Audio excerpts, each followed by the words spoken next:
You were right. About what? Everything. Here we go. The most emotional, scintillating, sensational new season has just begun. You gotta be careful with politicians, man. They're killers. That's $8 million.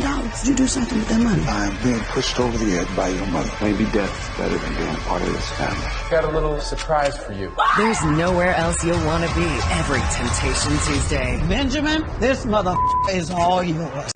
And the trailers don't stop coming. Have and have not fans, that was an incredible trailer we got at the ending of the episode of Wicked Web, showing various scenes of what's to come in season 6. And we can assume that, yeah, this is definitely going to be spread out over the course of maybe 5 to 8 episodes. I don't know exactly. As of right now, June 11th, I know we have episodes running into next month instead of 4 like I originally thought, but some of the scenes in this trailer were already shown in the trailer we got back in April. So for this trailer, I did write down all the dialogue. I did get some screenshots, but due to the quality of the trailer, no offense to A-Series, if it wasn't for him, I wouldn't even have this. But remember, since OWN and Tyler Perry Studios and the Haves and the Have-Nots official social media pages have not yet put out the trailer, I only have, this one, which is great because I can hear it and see it well. But when it comes to getting screenshots, the quality is a little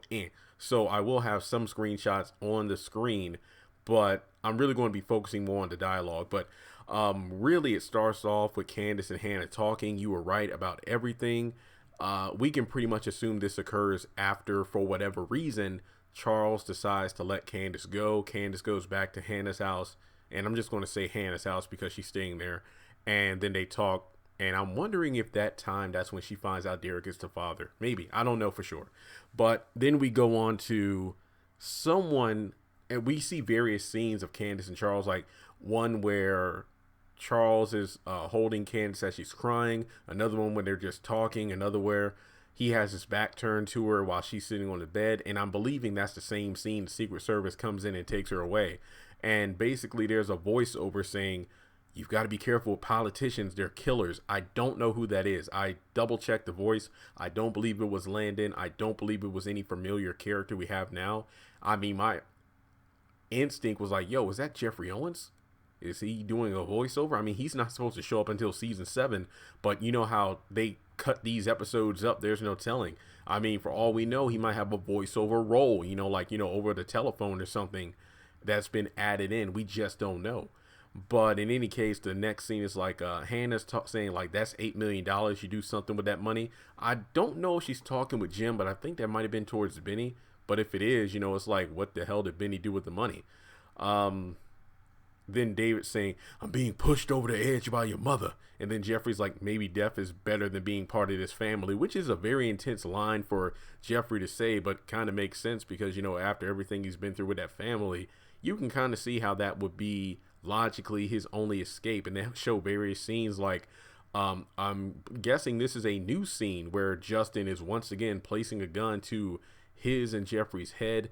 But based off the hairstyle of Jeffrey, I don't know if this is occurring in the same time frame as, when David shows up at the apartment like he is now. So, but that isn't good because that means at some point Jeffrey's going to be going back to the apartment for whatever reason. I don't know.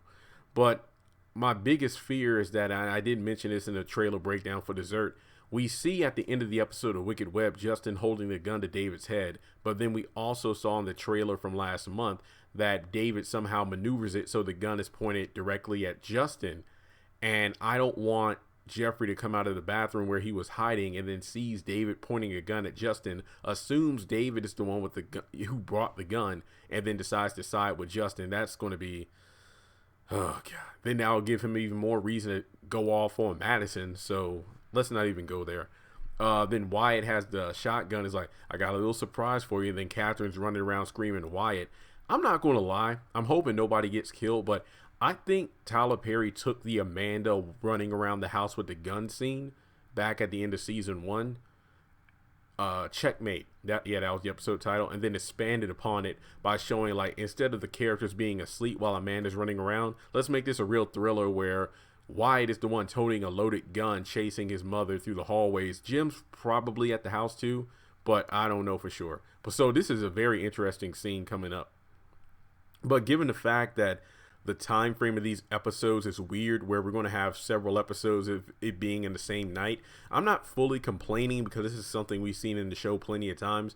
But it's like, how long is that loaded gun going to sit there? That's really my biggest complaint. I feel like if it wasn't for the gun crap, I wouldn't mind it being another 2 or 3 episodes within the same night because a lot of stuff is going on. But you built up this gun thing for like 3 or 4 episodes, and yet it's still sitting there and nobody's noticed it yet. I don't know. But let's see. After that, I mean, I'll talk about the last scene.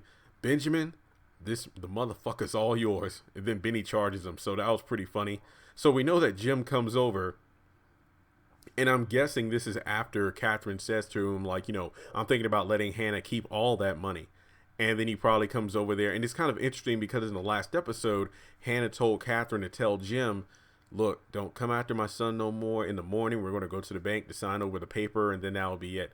But based off the preview, it looks like there's a scene where Benny is on the front step, and Jim's approaching the house. So I'm guessing Catherine goes to the hotel to see Broderick, but then he decides to go back over to Hannah's house to pretty much harass her for the money. Benny confronts him about it, and that's that. Because Benny's probably going to run his mouth, where as if it was Hannah that was talking, he'll be like, look, don't worry about it. Don't come around here no more. In the morning, the money's going to be yours, so leave us alone. So I'm guessing that, because of whatever Benny said, Jim goes back to the house. But then if Wyatt has the loaded gun the same night, then there's no suspense because we know that in the preview, there are various scenes that happen during the day that shows Catherine and Jim wearing different outfits, clearly showing us that, neither one of them will get shot. Because we see Jim over at Hannah's house. We see Catherine talking with Jim in both trailers and stuff like that. So I don't know what's happening to Wyatt. And if I'm not mistaken, Wyatt is only shown in the scenes where it's night where he has the gun. So I don't know what's going to happen to him, but I doubt he's going to die. So in any case, we know that Benny is going to be beating the crap out of Jim, and that's going to be hilarious. But some various other scenes to point out. David is actually trying to drown Veronica. We actually see in the trailer that he's holding her head underwater. So I'm wondering if he comes back to the house after going to Justin's, sees RK there, throws him around as we saw in the other trailer, and then, takes her to the pool to try to drown her. So that would be hilarious. So basically, I'm being pushed over the limit by your mother. And we're going to see that being pushed as he tries to push her ass under the water.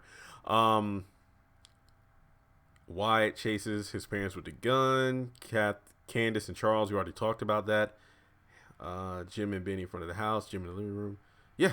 Then we have Catherine and Broderick kissing. So, yeah, that's pretty much it. And I don't mean that in a bad way because we got 2 great trailers. One this week and then one last month. So I can't complain. That's like about 90 seconds of footage. I would round that out to about 70 if you subtract scenes that were used twice. So I think that this season is definitely shaping up for quite a show. I'm impressed. I think we have a lot of things to look forward to. But with that being said, the door is open in the comment section below for you to tell me what are some of your favorite scenes. And like I said, I apologize for this video not being as clean cut as my other trailer breakdowns, where how I usually have the pictures lined up to what I'm talking about. But as I mentioned before, thanks to A-Series for even having this trailer to give to me.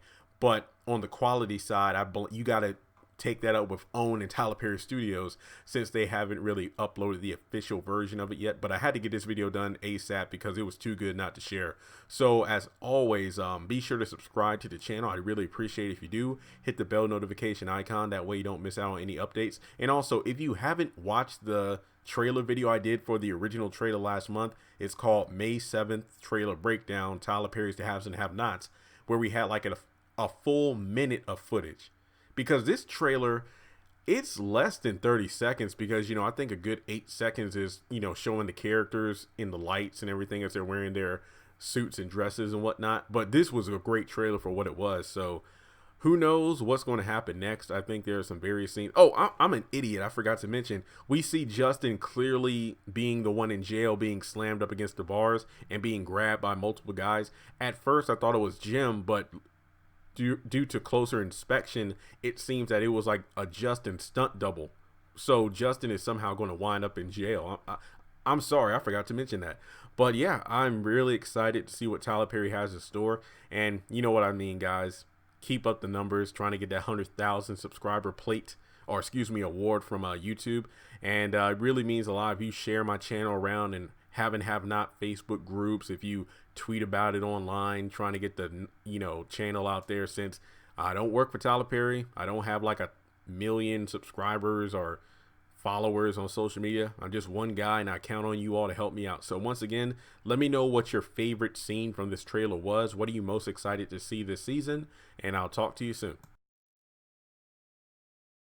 Congratulations on making it to the end of this video. If you like what you just saw, make sure to hit the thumbs up button, or if you have anything you would like to add to the video, make sure to leave your thoughts in the comment section below. If you want to keep up with me on social media, go to the description box. All of my links for social media are right there. Also, if you feel like you would like to donate to the channel, make sure to click on the link to PayPal. Any amount helps. $1, $5, $20. As a full-time YouTuber, any support from my fans really does mean a lot to me. Finally, make sure to hit the subscribe button as well as the bell notification icon. That way you're kept up to date on any new content I post to the channel. Once again, thank you so much for tuning in, and I'll talk to you in the next video.